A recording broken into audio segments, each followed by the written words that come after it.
Hello from the children of planet Earth.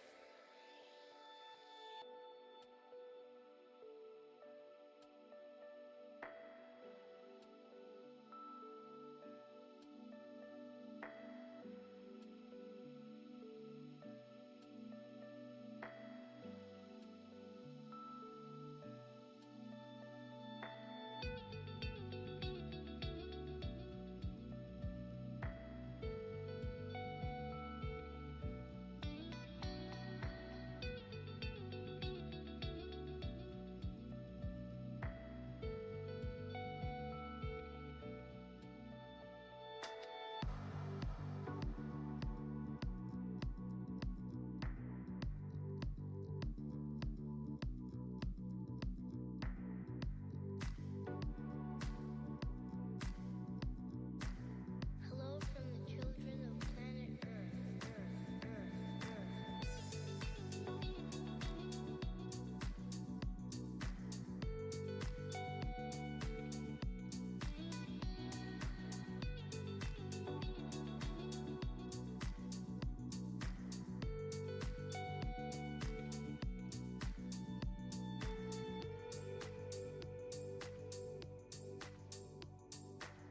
Hello from the children of planet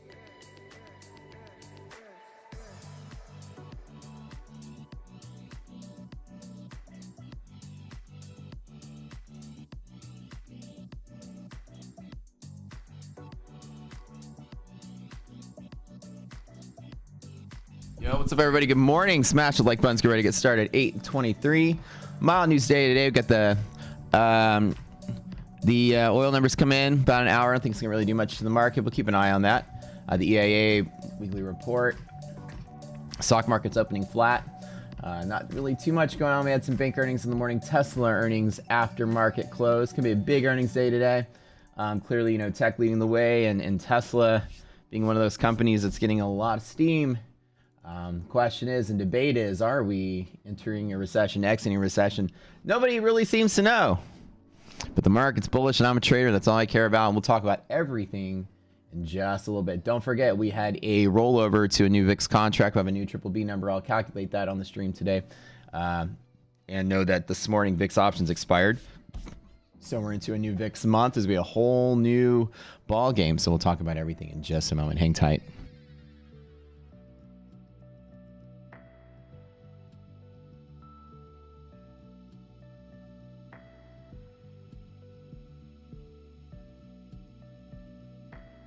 Hello from the children of planet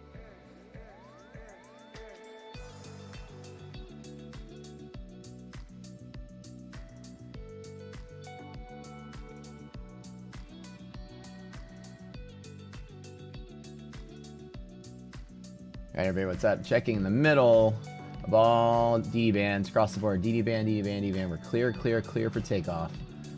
Let's go ahead and do a new triple B on VIX for July. A new month. Easy peasy. The calculation super simple. Go from here, go to there, and there it is. I'll post it up in the Discord.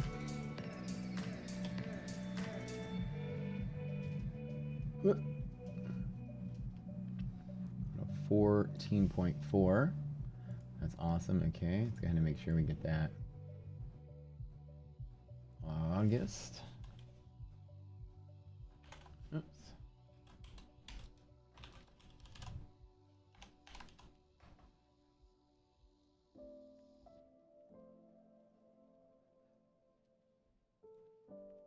Morning. Is the music too loud now, or is it just good? Is it good? I can never hear what y'all hear. All right, we got it. 14.4. Make sure we get ourselves a photo of that. Post this guy up in the Discord while we can. All right, good. So we're good. We're ready to go. The monthly map. Taking a look at that. Let me drop this in the triple B.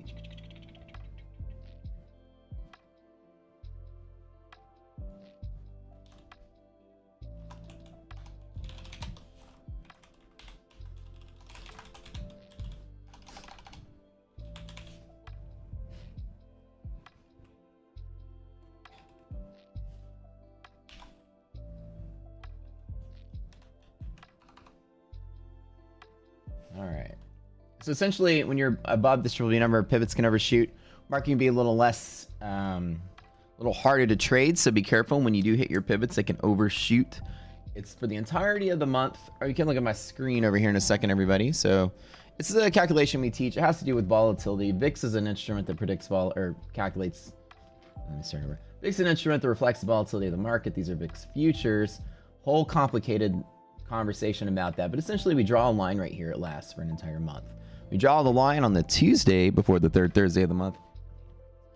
So as long as you're trading above this white line right here, that'll be here all month, then you can assume that all your pivots are going to possibly overshoot, not be sharp. You'll hit hedge pressure. It'll dance around for a little bit. If VIX is below this line for the rest of the month, then the market's going to be nice and clean and steady. Let's talk about what last month to kind of show you what that is. There, everybody see right here. Same thing last month. You traded down. It was like choppy market. And then once you got here, it was basically clean rally for like the next couple of weeks. So anytime you're below here, your entries, you're gonna hit like your S&P and Nasdaq entries. They're gonna bounce pretty hard.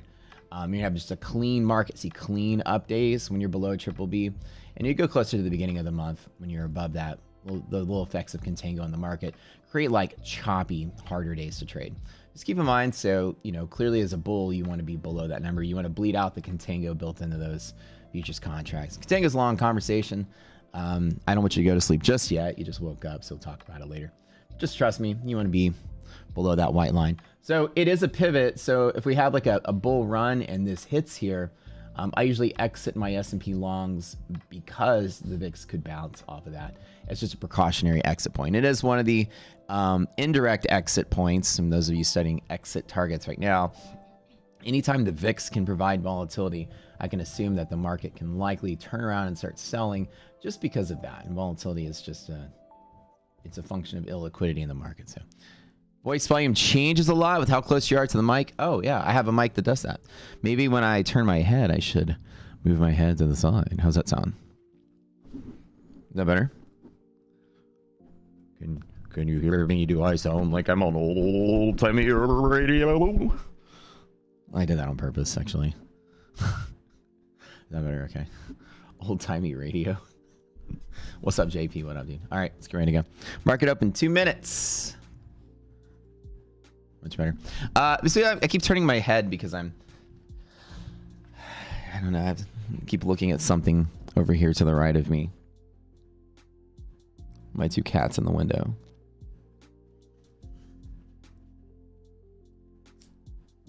Okay.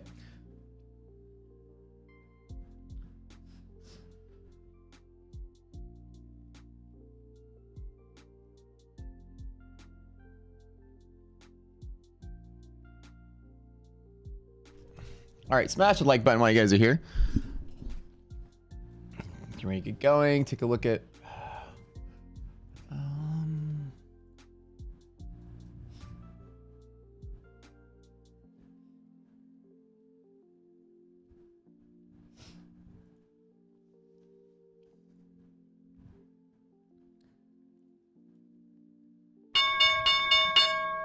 Okay, let me do load my layout here. All right, let's just keep a look right out the door. We have. All right, so the first thing that you do get when everything prints up, you will see that we have the resilience number coming in very positive. We are opening above the box. It is a slight long signal right off of the redistribution zone from the resilience rolls. Now again, if it bounces there, I'm likely to take a long and likely to take a long right at half gap and see if the liquidity map pops up. So be very quick. So let's take a look at those things. Let me get some cheat sheets out. We can kind of go over them together. So this is definitely a long day unless liquidity map says otherwise. Let's do resilience bullish. We'll open this. Let's open up DD band bullish. Okay, so DD is likely to be bullish again. Okay, on the cheat sheet you can see right here. Let's talk about these guys. I'm gonna need to open these every time. Okay, so when resilience is bullish, if you look at my screen really quick, everybody, top of the box is support with the positive resilience. If the right side of the screen, you can see that is 50, definitely positive, it's long. Bull long up on liquidity map is good too, which means opening support is a long out the door. Small long.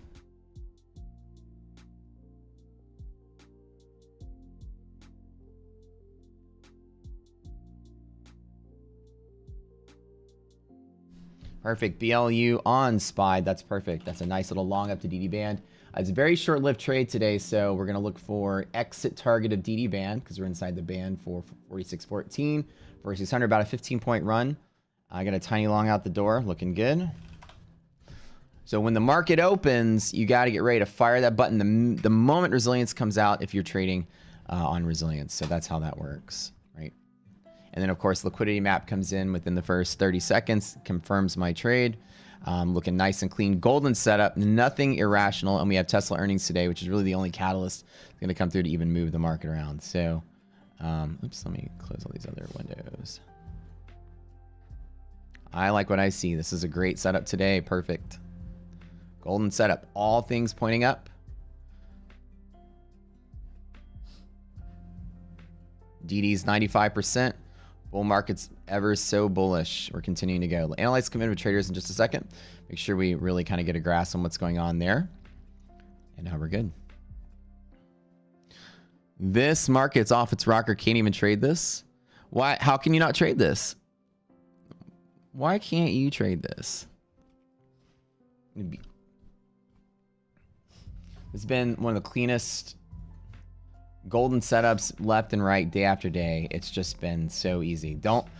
Maybe are you thinking that, oh man, it's just been going up, it's got to come down? Like I'm worried that, you know, it's got to be bearish because of reasons X, Y, and Z, right?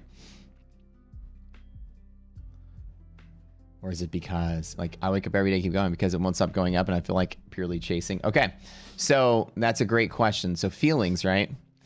Don't feel anything. Nobody can comprehend what's going on with the market. It's like that argumentative spouse. You guys are in an argument. It's all feelings. There's no rationality, right? So don't feel anything. Trade what is. It will tell you when it's done. It will give you the numbers. Now, Nasdaq's starting to pull back slightly a little bit. Let's keep an eye on here. This is a nice opportunity as Nasdaq is tapping hedge pressure just to tap.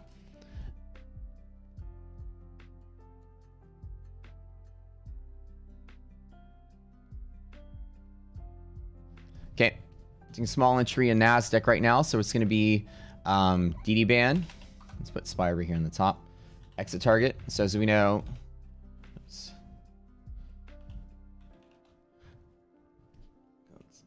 let's do SPY here. Come on. All right, so just don't worry about feeling anything. It will tell you when it's done. Okay.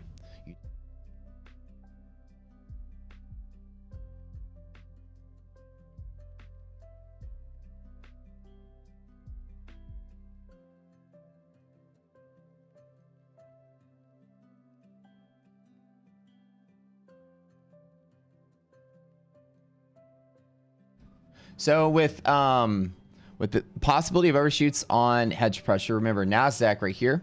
We're going to hope that inside of the box that we stay. Obviously, if the resilience to stay positive, we want to see the market stabilize there. Now, this is a turn of events. S&P resilience is now starting to push lower. This could be a possible selling day today. We'll see.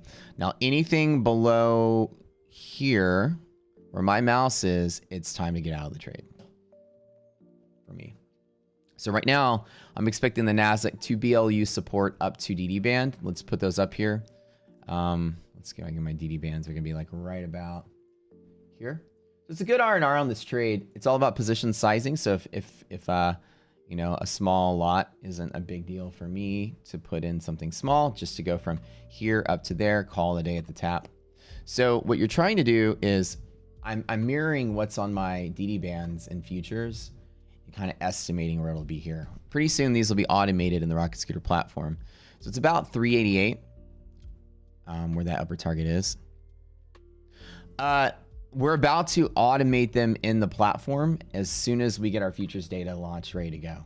And that's imminent. So I've been playing with that on the test server every day, just bug testing and make sure everything's good. So as soon as futures data comes through and you guys activate your futures data, DD band's the next thing we're going to build, and it's going to take us maybe less than 3 or 4 days to build that out, to automate it for you. I've been using Thinkorswim for mine. So if you look on my screen, everybody, really quick, take a look. So right now, BLU, here's the pressure, right? We're going to put the liquidity map on here. I'm going to teach you guys how to do the entry, exit, and everything. So liquidity map showing me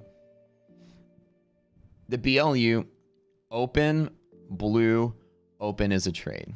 Okay. So, let me clear this off. So I'm going to draw what you see for BLU, open, blue, open. So if you get your liquidity maps out, I'll just put it on the screen what the original one was. That's how this works. So if you look on my screen really quick for like about a minute, everybody, I'm gonna walk you through it. Okay. So we're gonna map out all the pieces. BLU has, if you know how the guide works, open, blue, open is a trade. I just drew open, blue, open. So with being above triple B like we discussed this morning, pivots will overshoot, right? I'm gonna put a big O there to let you know pivots will overshoot. That's the product of volatility. Somebody said this morning, it's not gonna be a nice razor sharp bounce like this. We'll expect a little bit of overshooting. BLU also states if you were supporting at the open, it runs to next resistance. So supporting at the open, then it's gonna run the next resistance till it bumps into something, and there we go, DD bands. One of the 5 exit targets that I'm looking for. And so while NASDAQ did overshoot a little bit, long should be in the green now, and that's good. Now let's take a look at everything else. DD being a positive or a bullish ratio. Let me open up the cheat sheet and show you what that means. I hit a little...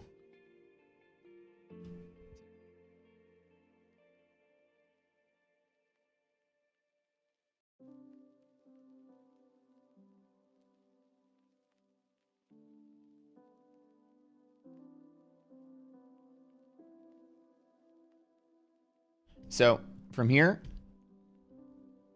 we're gonna do some more analysis. This is right out the Rock Scooter playbook. Very simple. If DD is a bullish number, let's get the cheat sheets up here again. I should probably add these to this little window and keep them open all the time. Do you like it like that? Okay. So DD ratio bullish, check. My cheat sheet, open in bull zone, support in bull zone. So I'm going to draw a little support right here and say, okay, support. Perfect. Okay, now I'm going to do, and then again, support in bull zone, the next resistance. So next resistance would be there. Always draw a line so you bump into something, right? I'm just mirroring what I see in the cheat sheet with what I see on the chart. Any questions, everybody? This is how you do a trade plan. Very simple. And smash that like button really quick. There's a lot of you in here. Let's go ahead and tell this Google algorithm here that y'all like the stream and get more impressions. You know how that whole game works. Okay, so what you're gonna do is plan every part of it out. Let me start over from scratch, and I want you to watch for the entire thing, everybody. Don't miss a thing. You have 3 different analysis tools for entries. You have DD, resilience, and liquidity map. We have a guide for each one of them in a cheat sheet. Let's go. We have DD, resilience, liquidity map. So I'm going to copy what I see here and draw it over here. Super simple. Okay. DD ratio bullish. Let's start at the top. If DD is greater than 1/2 if it's rational, or 6 if it's irrational. So let's check. All the lights are green and yellow, so we're rational today. So 0.5 is great. Trading at 0.94, 94% of the market cap is bullish. So this is very bullish. Great. Now we say, which one did we do? Did we open in the bull zone, in the middle, or bear zone? We open bull zone. Check. So now it tells me we're looking at this guy right here. If you open bull zone as support, you tap next resistance. Okay. So here's the open where my mouse is. There's bull zone support, and you tap next resistance. Any confusion about how I drew that? Anybody? Bull zone support, next resistance. Bull zone support, next resistance. Draw a line to the next thing it bumps into, and you're done. Cool?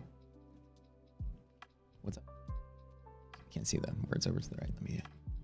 Okay, let's make this bigger so y'all can see the words to the right. Okay. All right, perfect. So if you open in bull zone, check. Open in bull zone. Support is here. Next resistance is there. So that's a leg. There's a pressure from here to here. That's a trade that I can take. All right, so we're done with DD. That's great. Now let's go to the resilience one. Okay. This has to do with this white box. If resilience is bullish or bearish, what are we going to do? Resilience is definitely bullish because it's greater than 0 if rational, or greater than 10 if irrational. Oh, I need to put a period there. Okay. So clearly, being rational, it's 10 and 44. So resiliences are definitely bullish as well. So now let's see where we are right now. Inside the box, outside of the box on the top or the bottom. So inside the box, the half gap is support to the next resistance there. And you can see we can draw that exact line. Oops. Let's say we overshot pivots. So I'm going to draw from here to the top of the box, just like you see. Just like you see. Just like you saw when you made your trade.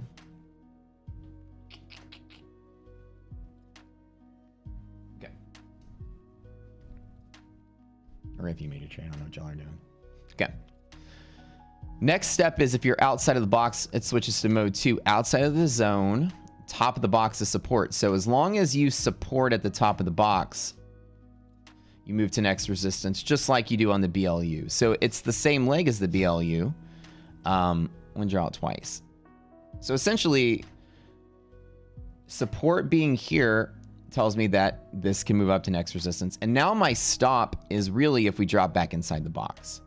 So as you see, I can piece it all together. Now it's liquidity map. It's the last one, just to review that one again. BLU states, if I open, I can bounce on blue and hit open. Open, bounce on blue, hit open, this little V right here. And if I support it open, I go to next resistance, which is there. Now piecing it all together, I can take one color and just draw the entire thing, right? As you see, all these lines together state that at open, I can fall from here and bounce. I can hit there and bounce. I can hit here and bounce, and I can go to there as a trade. With the stop, you'd be right there now. We get up here, I can stop right there. And do you see how that's basically what's happening, right? Right out the door. That's just piecing all of our entry rules together. It's a pretty clean, simple setup. I know how much I'm going to win if I win. I know how much I'm going to lose if I stop. So I have my reward, I have my risk planned out, ready to go.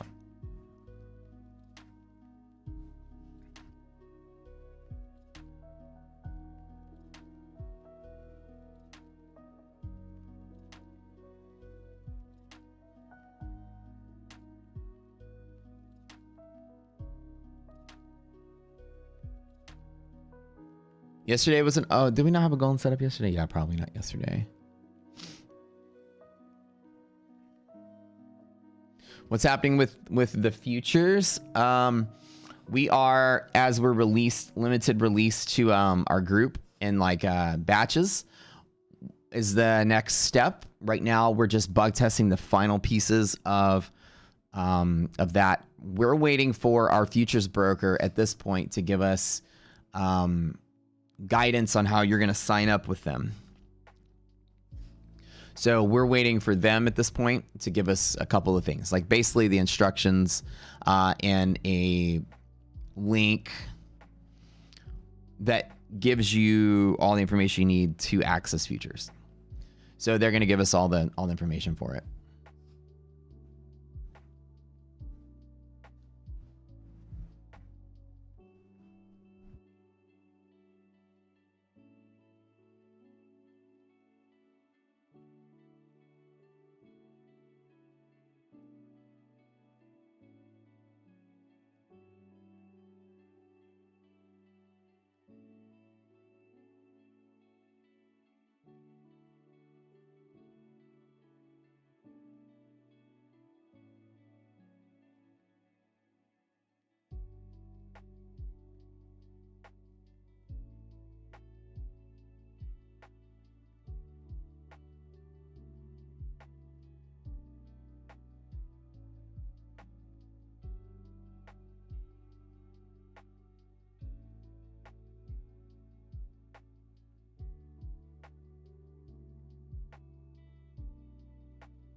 Without the ones like you working tirelessly to keep things running, everything would suddenly stop.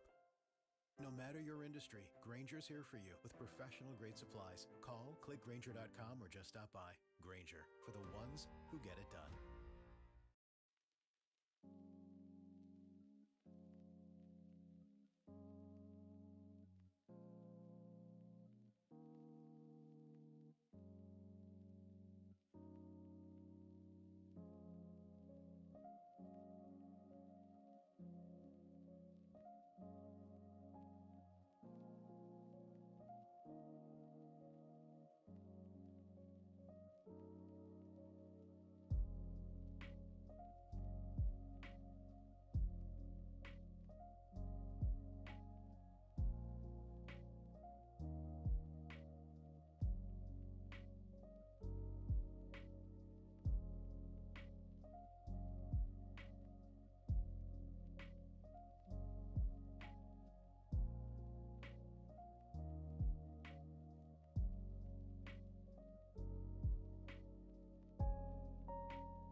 Am I doing ads now? I'm not doing ads. The YouTube song you're listening to apparently does ads. Sorry. Won't be able to access futures charts from Rocket Scooter platform? Yes, you will, Genius Monkey. If you pay for your futures data, you'll have it. QQQ, do I suggest buying a call? If yes, strike price and expiration date, please. What? No, I'm not going to tell you what to buy with your trading. I'm teaching you how to use the Rocket Scooter platform. You come in here on YouTube, not even a member of the platform, and you're asking a stranger for stock tips on what you should buy and what you should do. That's just, if you want to be so careless with your money, you can just write me a check if you want. I'll gladly spend it. Oh, serious. Don't ask strangers on the internet for trading advice, please, ever, for your own benefit.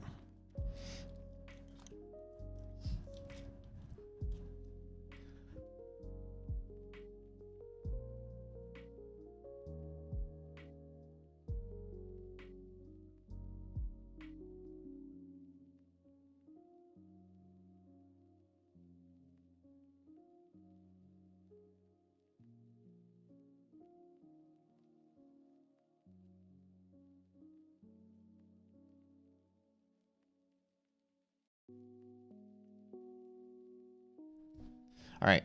So do you see how this works? Right now, I'm looking for resilience to stay positive. I'm looking for NASDAQ to stay in the money right now.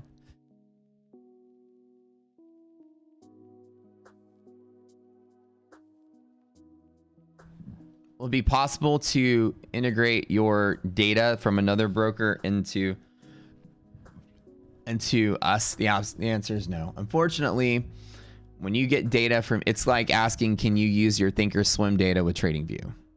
There's zero way that that's even possible. And so where you get data for futures is locked to a platform.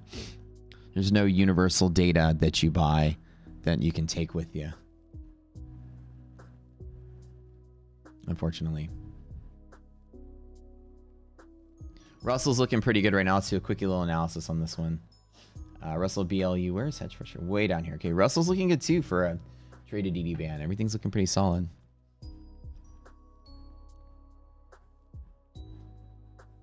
Somebody says you tell people wait with buying stocks till after inflation is over and the UK-Russia war is over. No one knows the future at this point. Can get worse. It's true. Nobody does know the future at this point.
All right.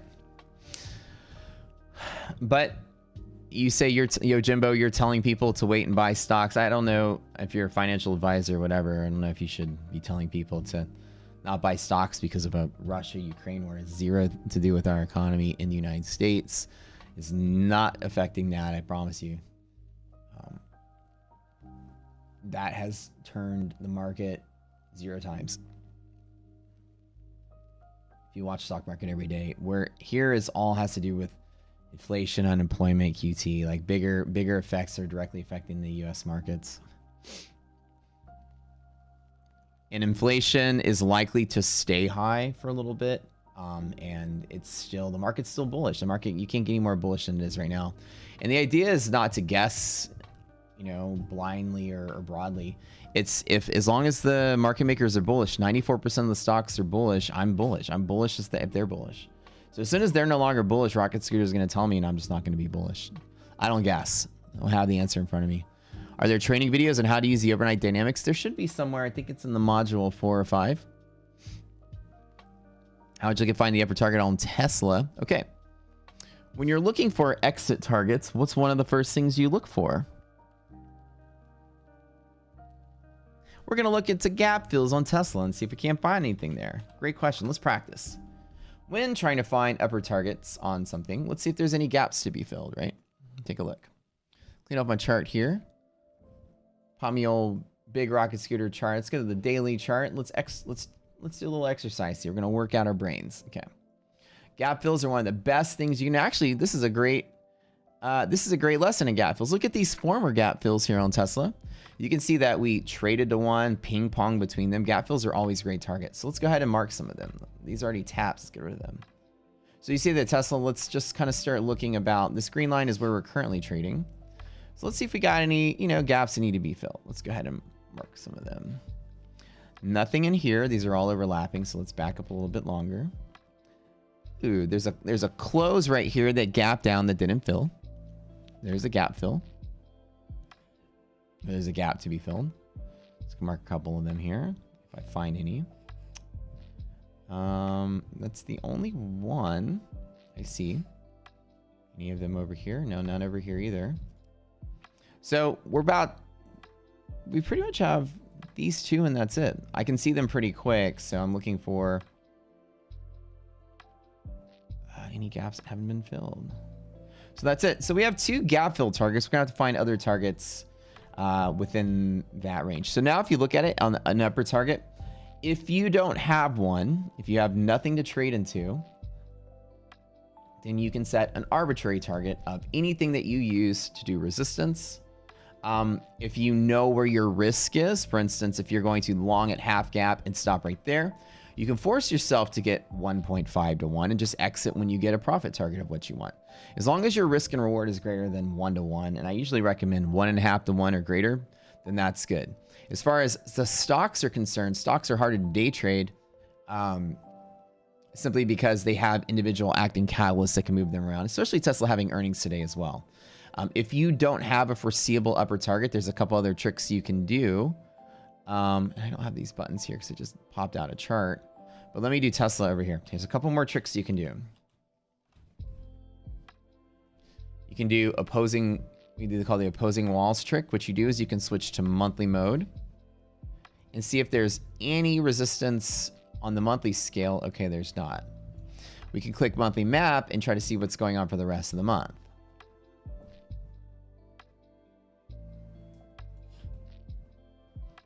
And clearly there's no resistances either. Tesla's got no resistance. So as far as where I would take a Tesla trade to, if I was trading Tesla, you can use traditional, you got to fall back on something. You can use a traditional resistance support if you have some kind of thing that you use. In reality, I just force myself into taking a risk and reward that's appropriate. Something moderate if I'm just day trading. If I'm trading like an option, for instance, if I can get 50 to 100% on the option, I'm usually pretty happy and I'll take the profit if there's no resistance in the way. So if there's no resistance in the way, you got to give yourself a target. Gaps are typically, traditionally the easiest thing to look for. And if you don't have a gap to fill, like you're breaking all-time highs or you just don't have anything that applies, then just trade it to a risk and reward that you can arbitrarily set. Cool, cool. All right. Good deal. Did I do too much over here? Let me reset this. 1 second.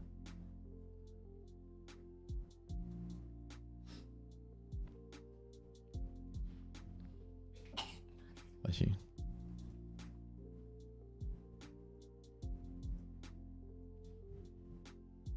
Pretty easy peasy. All right, you guys. Make sure if you are wanting to get your futures data in your chart that you do the upgrade to the Pro Plus package sooner rather than later. That way we can get you in the locked in price. Once that launches, that's all going away. So if you get into the Pro Plus, you'll have the ability to go and sign up for futures data, which means futures charts, automated DD bands. That's coming right after that. All the good stuff that you want to be automated finally will all be there. Dynamics eventually will be there. All that stuff. No more bots, no more Discord. Everything will be on the platform. Be so happy. So market looking pretty stable, steady today. Last and not least, when it comes to a stock, if you have, actually I skipped a couple things. I'm trying to multitask here today. There's a couple more things you can do for Tesla.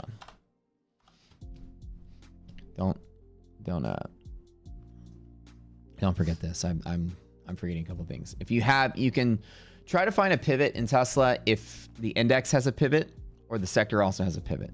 So another thing you can do is you can go through here and find out where Tesla is, right? Tesla's in the consumer discretionary ETF. So anytime you're trading a stock, you want to do like a top-down approach. So anytime you're trading an index, you look at the index. When you're looking at a stock, you also want to look at the index for clues. You also want to look at the sector that it's in. So an example with Tesla, we're going to look at the S&P to see if there's a pivot in the way, or the Nasdaq if there's a pivot in the way. So you can see the S&P's got a DD band right about here. I didn't draw it yet, but you can see that the indices are going to hit some pivots. And so if they're going to pivot down and Tesla's just tracking along where they're all tracking together, then it will pivot when those pivot. So keep in mind that let's do the analysis fully. Tesla has no internal gaps to be filled. Let's go ahead and look at the XLY, which is the sector that it's in, and see if we can't find anything on a liquidity map. Does the XLY have any resistances? It really doesn't, right? So the sector itself is a BLD that has that potential liquidity map that looks like that. The index is a potential liquidity map. We already did like that. That can bump into a DD band.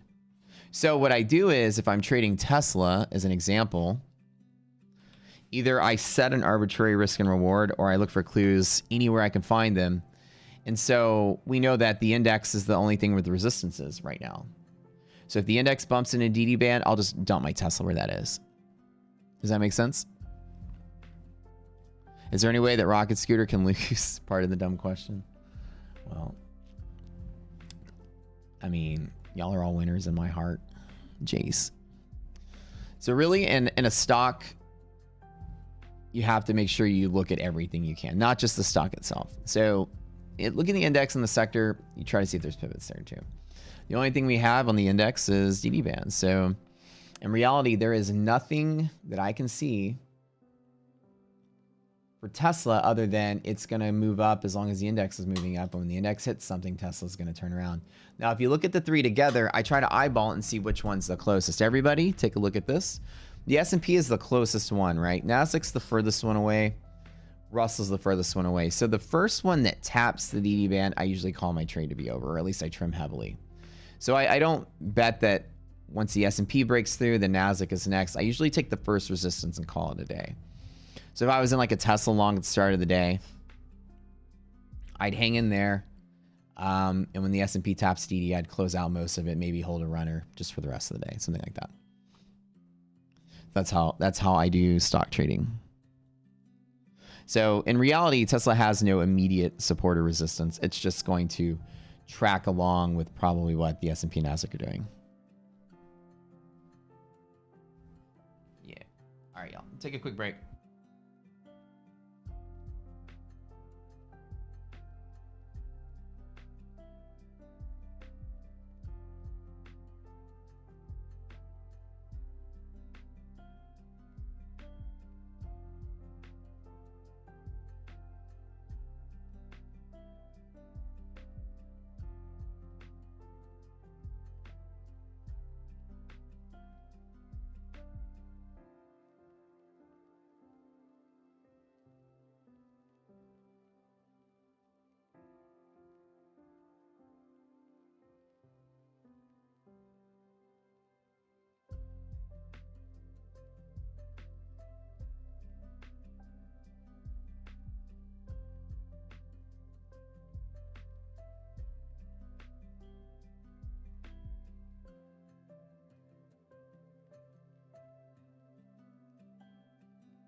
That's right. Literally shows the levels where buyers are being bought.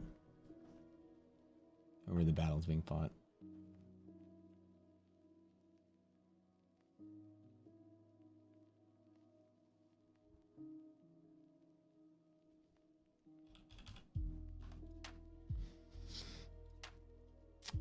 On your futures charts, it's something that you just manually draw on there. If you subscribe to our platform, there's a couple of extra tools that we have made for people who use other platforms that you can put them in there. It automates the process for you. And it's going to be automated in our platform pretty soon.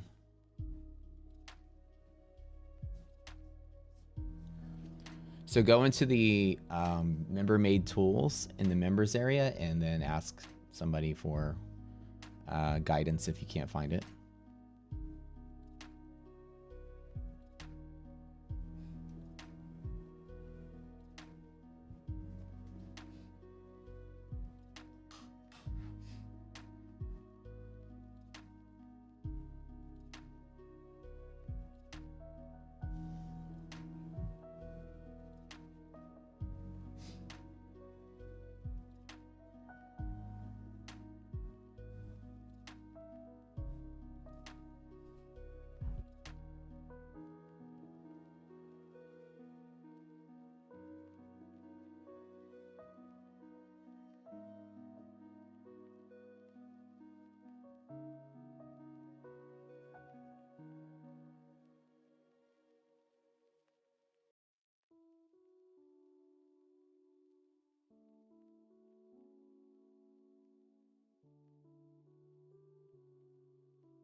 DD is more important. Let's say, I might say more important. I would say it's, it ranks higher as far as the analysis goes because what it's exploiting produces higher volume. So all things being equal, tapping on the bull zone and supporting will create a volume spike that's higher than the volume spike that you would see off of the redistribution zone pivot. So the fact that there's higher volume, we rank it higher. So there's more power to that pivot than to this one. But they're all important, right? So I would not feign it on importance. I would just mostly say that when there's a tie, this signal and this signal, if they're competing, this one supersedes that in a decision-making process. So because it can produce more volume. Yeah.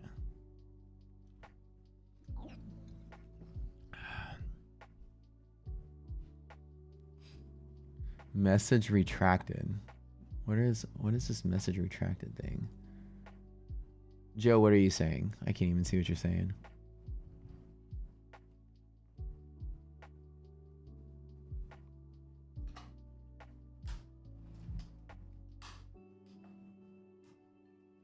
You having trouble typing something?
Oh, okay.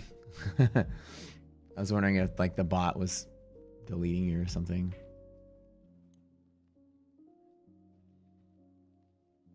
Amen to that. Oh yeah, like the bias that you get. I mean, this is the pure Wall Street bias. There's no lying in tools. This is not using technical analysis. This is where bulls and bears are positioned. Majority of stocks are in the money bulls. And so, I mean, it's the purest look of the stock market. There's nothing better than seeing where everyone's positioned. Waiting for the Nasdaq long to take off. Things are looking solid.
All right, all right. So things are looking really solid here.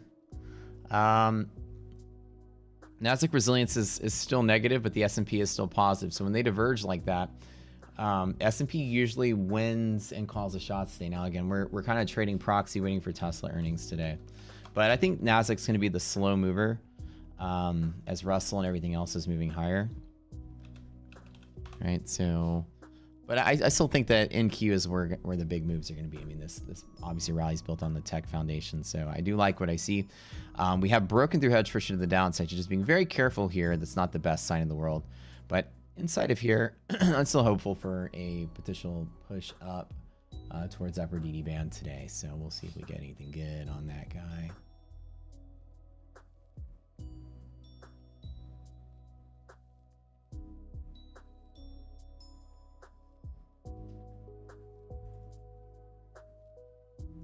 Okay.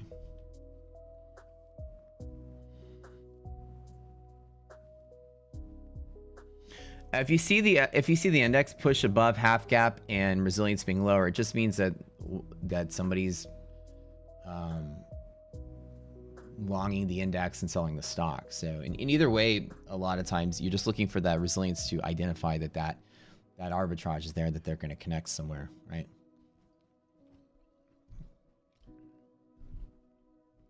If resilience is the purest view of the stock market on the underneath side of the index, resilience is going to show you what the stocks are doing. The index ultimately has a destiny to track the stocks. So resilience is going to give you a head start to see if the stocks are moving first. If the S&P is trading above half gap and resilience is below, one of two things has to happen. The S&P typically comes down to meet the stocks when it's rational, or the stocks will rally to catch up to meet the index, which is the rare case. So in either case, it shows there's an arbitrage. So if the S&P is trading above and stocks are trading below, you're not going to go short the stocks or long the index. Instead, you're going to short the index and long the stocks, or long the stocks, or both. You're going to trade for them to converge, not diverge. So really example again, if QQQ is trading here with resilience below 0, then the appropriate trade is to long the thing that's low and short the thing that's high. So that even if they converge in the middle, you both win. If this goes up and this stays flat, you win. If this goes down and this stays flat, you win. But you wouldn't long the index if the index is pushing higher, or short the stocks if the stocks are pushing lower when they diverge like that. Does that make sense, Louis? Because you know that the stocks and the index are going to meet each other somewhere. One of them is going to chase the other, or they're both going to meet in the middle. So the arbitrage trade is to trade them towards each other, right? So if you see like what happened yesterday, I can't really remember what happened yesterday, but typically you'll see the divergence there is just one firm is exiting a large amount of their SPY coincidentally while someone else is selling a bunch of stocks, or they're getting out of one and getting into another. There's a million things that could be going on there, but I wouldn't put too much, resilience just tells you what's really going on, right? I wouldn't put too much faith in the index if it's trading higher, if resilience was lower. If resilience catches up at that point, it shows that the stocks are now healthy, and then I'd stand on the long side. So if I remember yesterday's setup was actually pretty, I remember now. It was a mean reversion that broke the bull side, and it was the rarer case where it actually broke the bull side and kept going. So normally when you hit the bull side, it's the end of the day. And I don't normally take the bet that it hits the bull side and keeps going. Like, that's just extra. Normally, when you open in bear zone, break the mean reversion, and then go to bull side, I usually close out the scalp of the part that I know and get out of the way. Well, look for convergence, but you look for the idea that right, convergence, or you just don't bet that they keep stretching forever. Like if stocks are going down, index is going up, I wouldn't be trying to short stocks to crash the market while longing the index. I would much rather short the index to catch up with the stocks, or long the stocks to catch up with the index, or do both. It's in most people in this case, right? A lot of people would sell calls in the index, sell puts in the stocks, and some stocks, right? Vertical spread in both. One way, shape, or form, you bet that it doesn't keep stretching. Something like that is something what people do. Just genuine arbitrage trade. How much does the SPY typically move the day after Tesla earnings? That's really hard to pinpoint how much the index is going to move based on one stock, because not only do you have, I'm sorry, I'm just not here right now. Hold on, guys.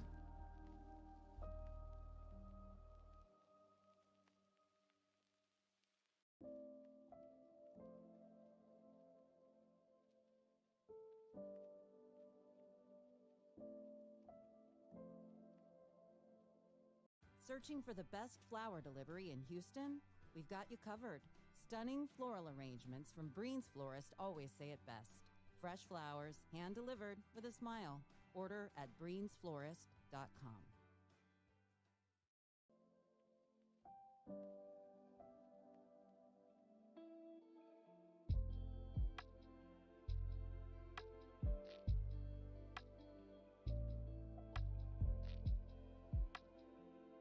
All right, tongue-tied. Let me start over.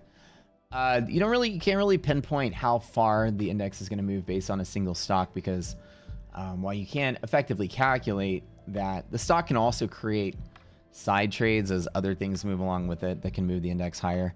Normally, for any catalyst in the index, we look for the risk interval to be the move that indicates things are broken. So traditionally, any one earnings report, if it moves the index more than 31 points in the S&P, which is the risk interval in our Discord bot, then you know something's up. You know other things are pushing it as well. So typically, the index is going to stay risk interval on any surprise news event. So it should be no more than 31 points on average.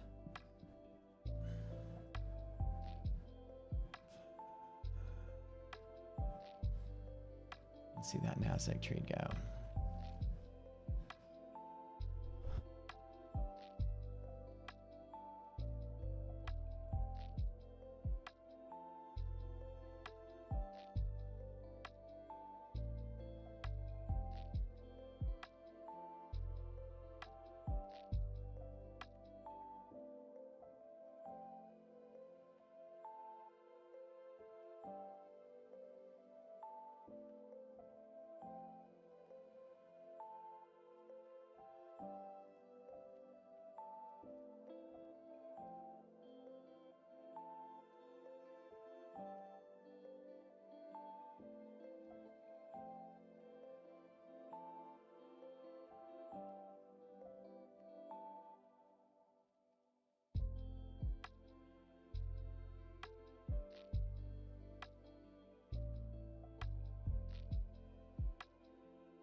Somebody asked on how we'd use the scanner. Okay, let's take a look at that.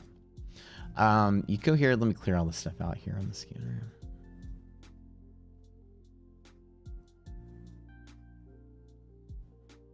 Okay. So somebody said they want to search for like BLU setups, right? You would go to the scanner. You would go into liquidity map. There's a video on how to use the scanner in the platform tutorials section. Right at the top. You would click this button and you can choose like you want to search for bullish setups, BLU for an example. And then they will show you all the ones that are there. Then from there I can search for any of the liquidity maps that I want.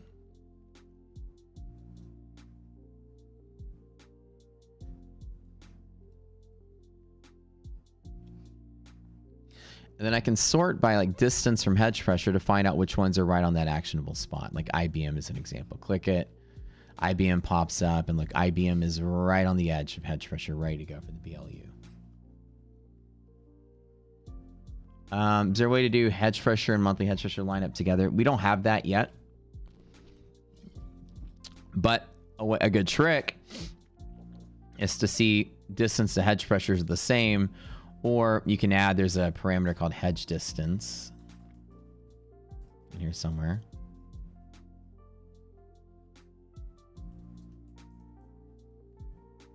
We renamed it, I think. Why is it gone? Oh, hedge spread. So the hedge spread is 0.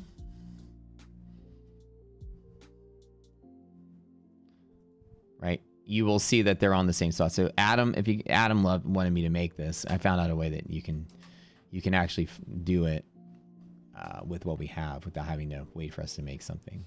So when hedge spread is 0, they're gonna be on the same thing. They're gonna be on the same spot. Let me actually message him real quick.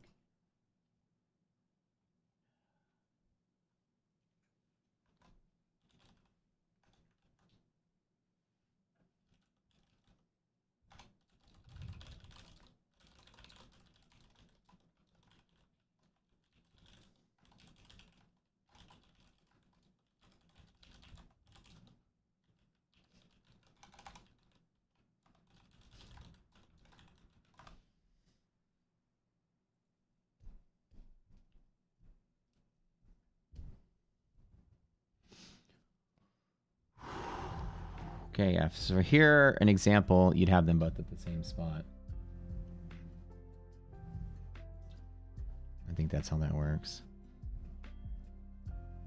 It should be working. Hold on. Unless you're right in the middle.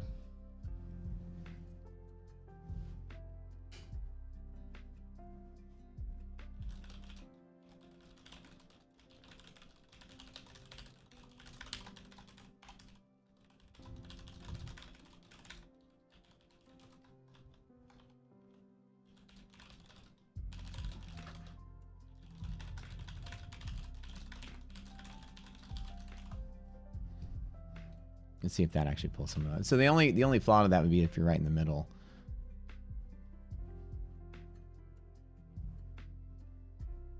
And do that again, hedge spread.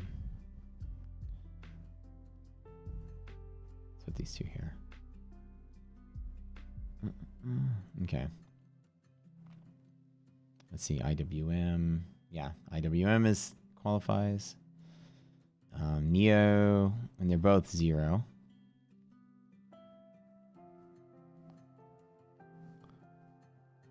Uber, yeah, that looks good.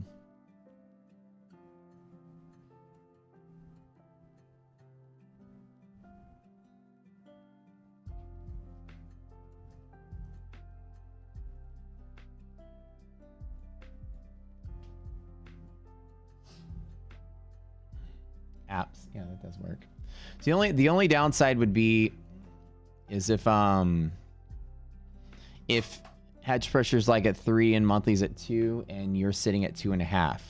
It would be equal monetary distance between the two, but the spread and a percentage would be different because the percentage is based on the directional baseline. So if you're sandwiched in the middle, they'd be slightly off, but they're both exactly 0. then it should produce hedge pressure equals MHP.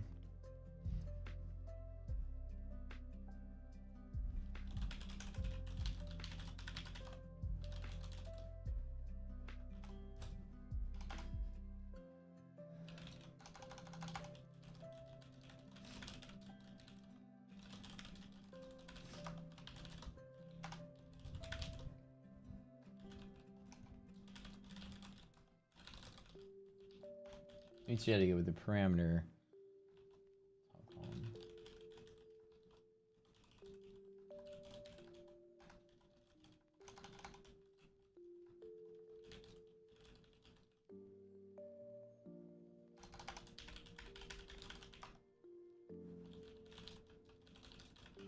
Okay. So what you do is you would go search for any of the ones. You want a BLU where hedge pressure and monthly hedge pressure are the same.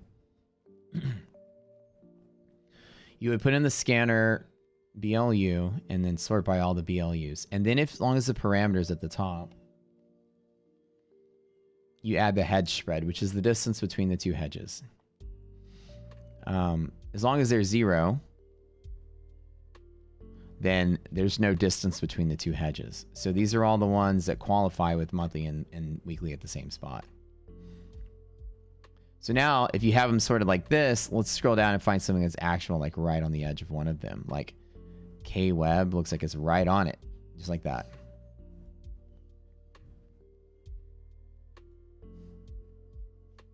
Example. 0, 0, 0. Now, this is a quick... Now, we want to be able to scan for those exactly, but at least for now, 0, 0, 0. Around the edge. That's the trick.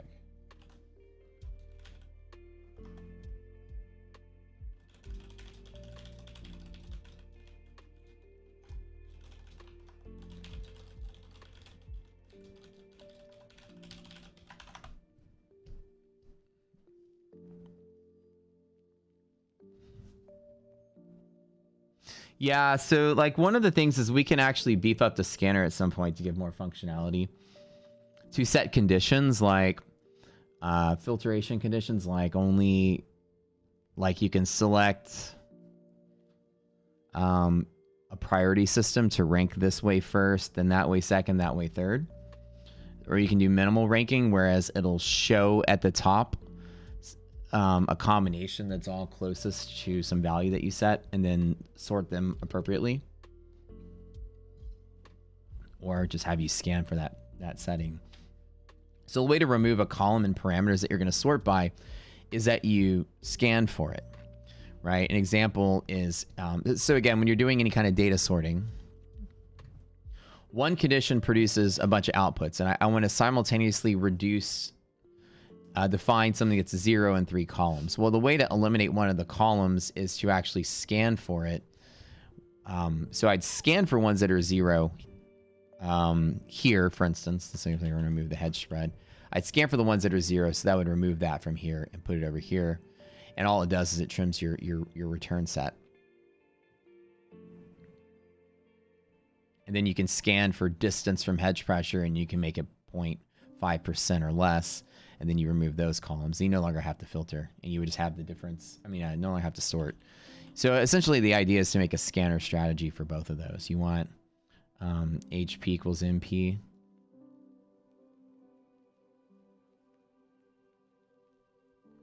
And then you want to do dist to HP less than X. And then you'll be able to pull out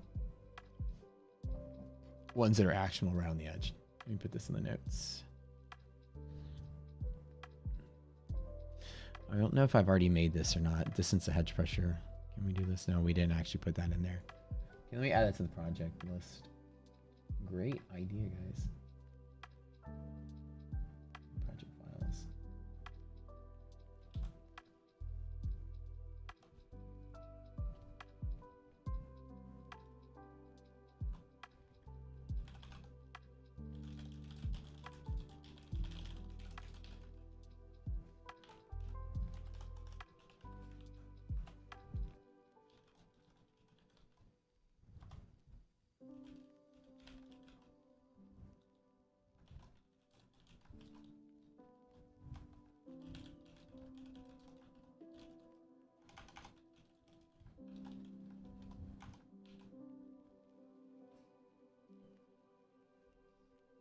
Oh, hello. How's my trade doing? Oh shit, 900 bucks. Let's go. Killing it. How's my trade doing?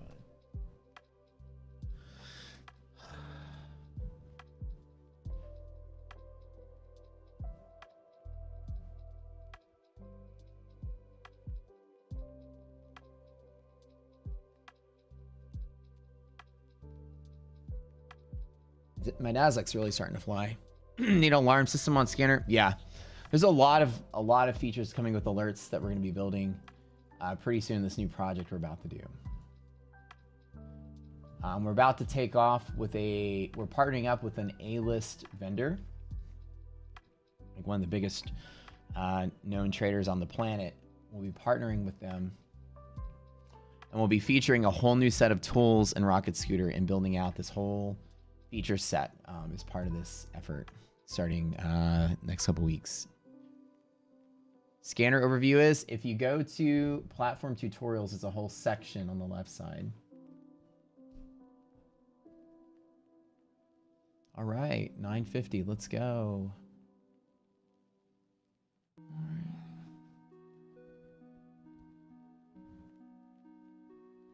I'll just take a little profit on that. So far, go on DD Band's gonna call it a day.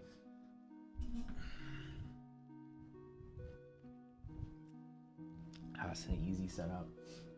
BLU, overshoot pivots because the triple B, the first thing we said this morning. Bought it hedge. I doubled down at bottom of the redistribution zone. It's moved up. I've took a little bit of profit here. I'm a little bit of a runner left just to run into the green DD bands.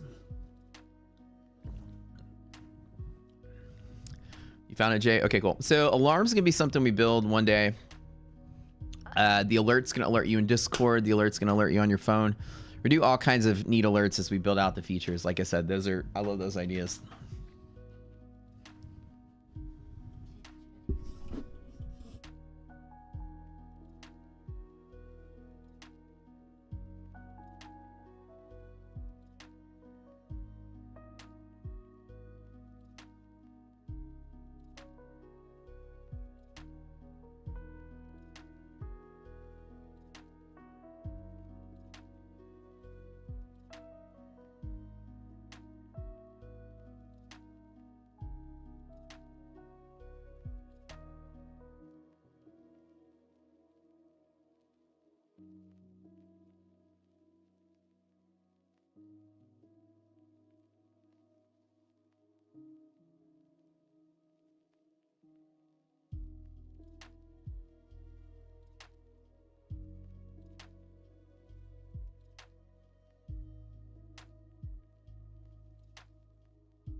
All right, resilience just went negative. So looking at everything, I just closed everything out now. SP resilience starting to fight lower. I just took all my profit. I'm out of the trade fully now.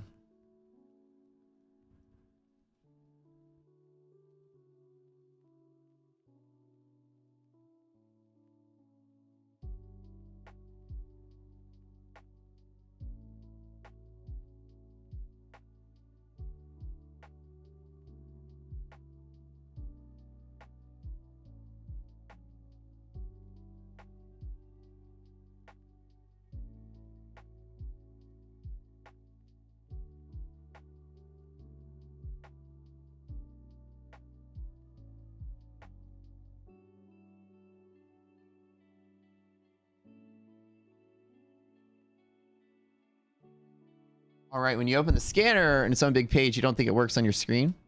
Let's see. Let's take a look here.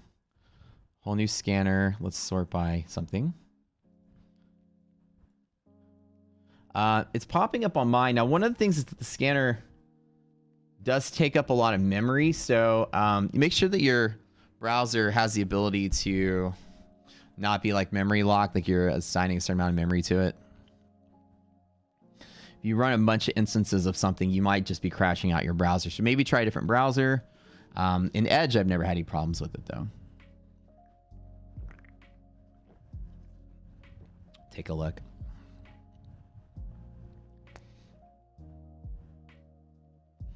Why do you think ES open in bear zone and close in a bull zone? Not every day is going to be highly, predictable, right? So in the bear zone, bull zone relationship, like we said, statistically speaking, 96.6% of the time for the SPY back test is if you open in a zone, you're going to close in the same zone.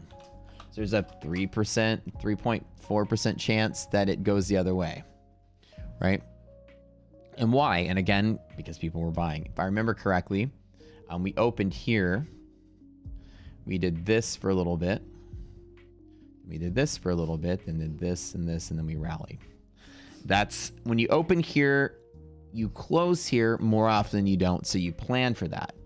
And as far as my trade goes, anything here is random and not really predictable. It's the lower probability thing.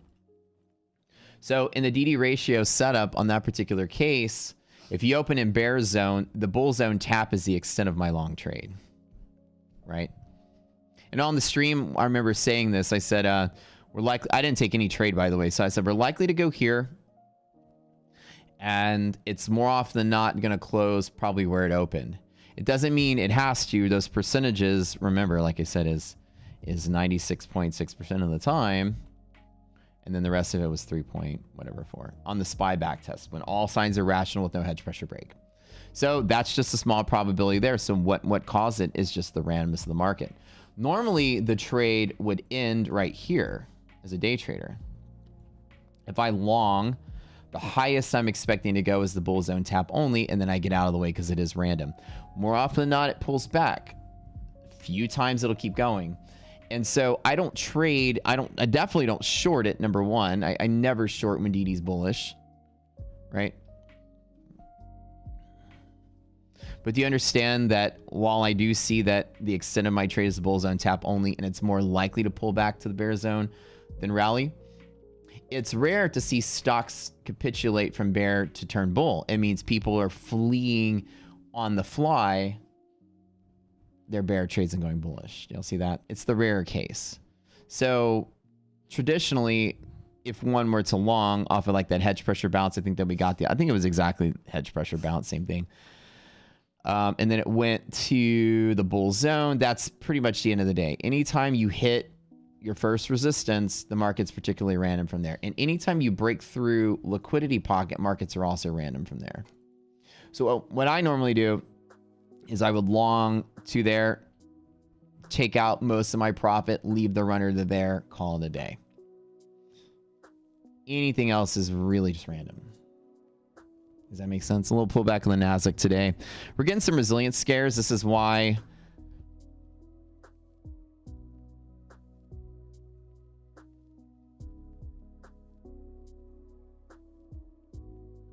Zelensky's out of the fucking market.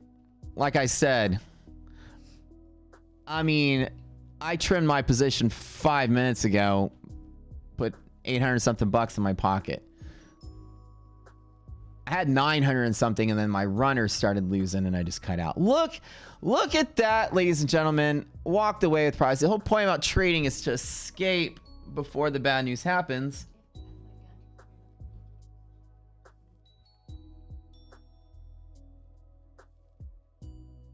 Look at the cheat sheet on resilience, everybody. Resilience being negative. Stand on your head. The bottom of the box is preferred. Dude, I walked away. What is going on here at 9:55 in the morning? Let's check the news. Clearly, that's a pretty interesting, like, selling candle. Let's just make sure there's no news, right? Always come here and scan and make sure nobody's saying anything. Jay Powell's not talking. Nothing's going on. So just go to my news source. Nothing really happening. But gotta love it, man. Resilience tells you everything. Got that resilience trade. Woo. Once res started going negative, I started taking profit right here before it fell. That's exactly, see, if you're like, man, I just checked out this rocket scooter thing. This is what tells you we're ahead of the game. This is exactly why we built what we built. If this was the first trade you've ever taken or the first day you've ever sat here and looked at this, you understand the power of seeing something a fucking split second before everyone else does, right? That's important. So when you are in your trade, those warning signs, you gotta be careful. I locked in my profit. My runner took $100 off of my profit, but it's a task manager. Here's my trade for the day. It's Asana, your work manager. Bring together 819. team needs to get work done in one place. Visit asana.com to try for free.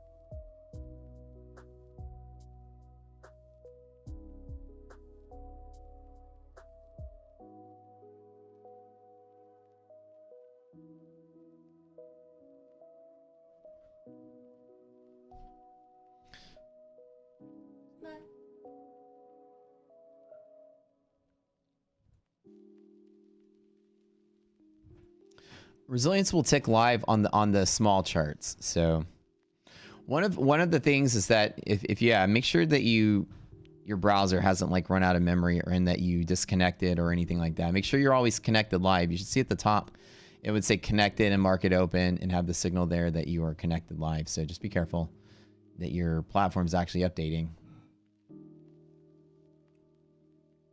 If you have a lot of things open, you can likely run out of memory if you don't have enough, because obviously browsers, and that happens with any browser-based platform. You can just freeze up.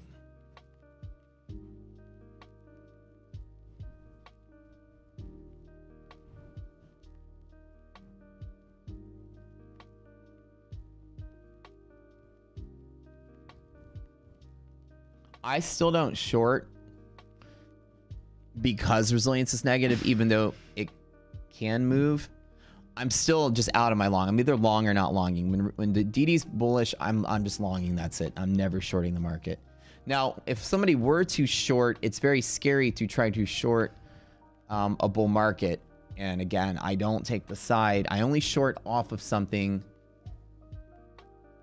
and that's usually MHP. Like if we hit DD band, I don't short and say, okay, it's going to pull back. I don't like to trade contrarian to the market. If the market's bullish, I'm bullish. Statistically, it's the better place to be. So I know I'm not trying to deter you from doing what you want to do. But I'm just saying, listen, if I'm looking at it, I wouldn't be trading against the market. I'm in my long, I'm exiting my long. If the market's bullish, it's more likely than not a very short-lived short scalp. The last thing I want to do is try to pick up pennies in front of a steamroller. If the general consensus is bearish, then of course I want to be shorting. Like that's why you see me all year buying dips or sitting out. Like really, I pushed the short button like 2, maybe 3 times in this entire year. And it's very important as a trader to always align yourself with as much of the odds as possible.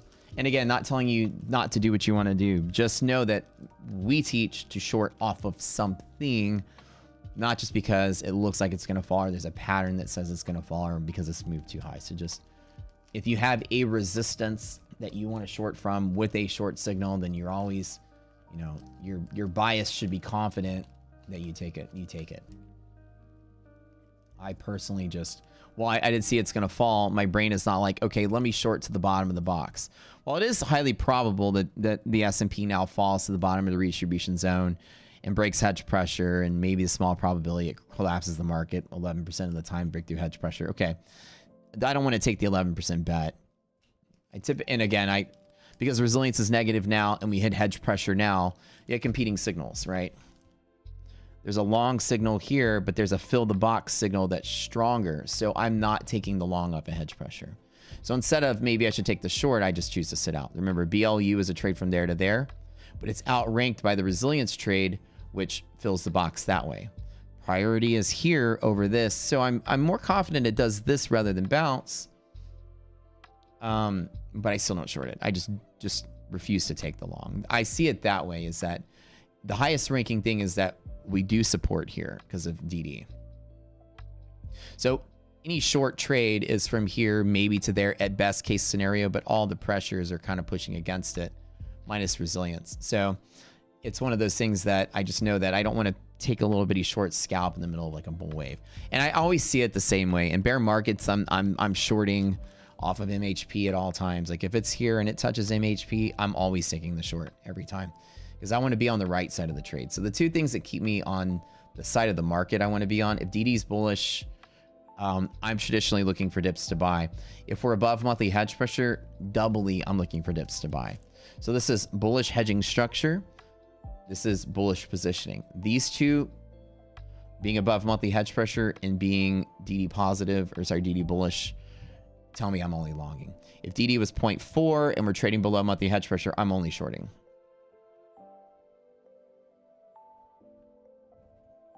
And if one's above, one's below, DD is the ranking officer of the choice making. Chrome, yeah, Chrome is really bad in general for everything. I can't even like play Farmville in Chrome if I wanted to. What do you suggest with those dip buy? I don't know what you mean. What would I suggest? Like here, this to me, if I were trying to make another trade, I wouldn't be making a trade right here.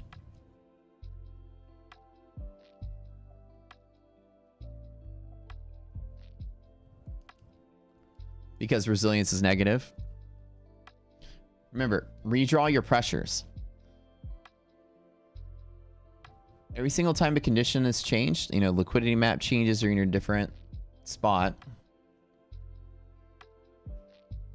redraw your pressures. Stand on your head, the upside down one. Resilience is negative. It's this one. It's likely to fade the box. So I'll pull up the other one here. Let me get the other cheat sheet. I need to.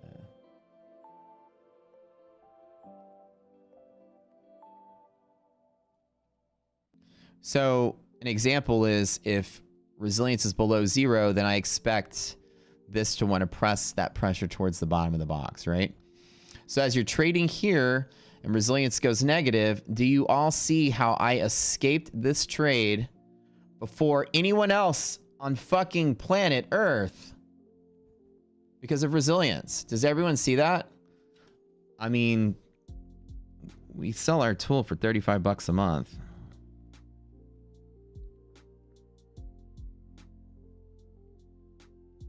Right? I use Edge. So I already know that when res dips negative, I need to take profit. And I took most of my profit here. It bounced positive and it fell negative again. I took all my profit.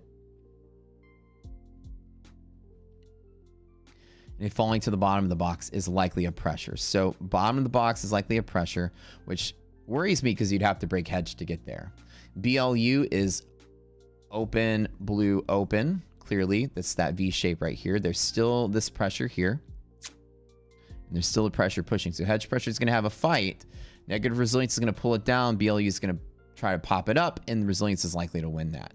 DD being bullish, again, bullish next resistance, which is there. So currently where we are here, my brain's telling me that we're likely to do this as a next move. So therefore, I wouldn't be wanting to long any of these long setups until the worst case scenario, which should be there. Too risky right now. You like that? Do you like that?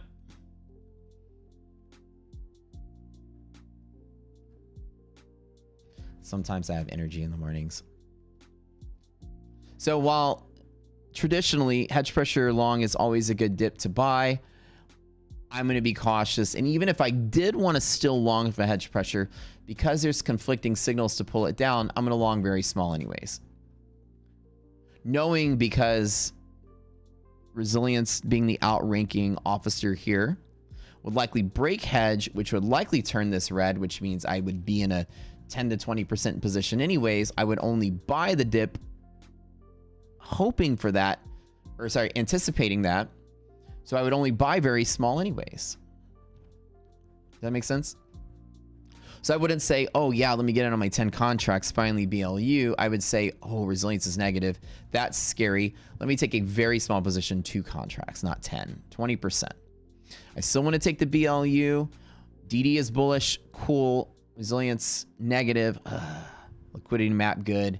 It's likely to chop around and be choppy, and it's likely to break hedge. Let me get in 10, 20% already before hedge breaks. I'm going to anticipate a hedge pressure break before it happens. So I'm now a couple steps ahead.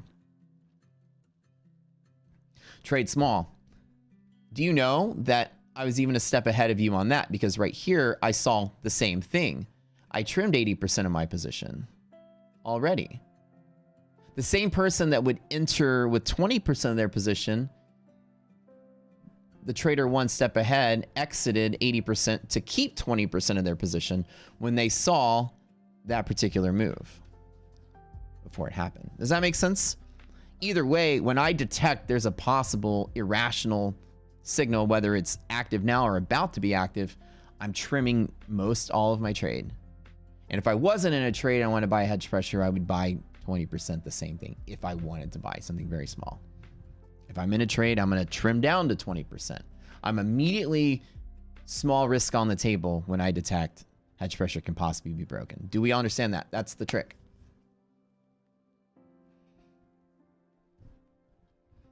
Once I'm scared, I'm locking it in. If I would have bought 2 contracts here instead of the 10 I normally would, and all of a sudden resilience is bullish again for the rest of the day, and this goes up here and starts trading up here, I could always add back to it with the same philosophy. I can always trim again when I get the scary part. But that's it. So today, this is the bottom I likely wouldn't want to buy. Plus, you have Tesla earnings after market. I'm sure the market's going to stay afloat, not going to rally too high, not going to sell out too far. And that'll be anticipation of what Tesla earnings are going to be like, right? Okay. Good deal. Great day. Like I said, I took a moderate trade, only made 800 something bucks. Not a big deal. Just a normal trading day. I'm done. It's now 10 o'clock. Mark's been over an hour and a half. Usually get all my trades done within an hour or 2, and I'm done for the day. So we'll call it a day, and we will see y'all later. Back to grinding out this futures release for you guys. So don't forget, sign up for the extended trial. You get 3 months at $35 a month for the $200 a month package. I mean, you can't beat 35 bucks. The platform's free. It just covers your data.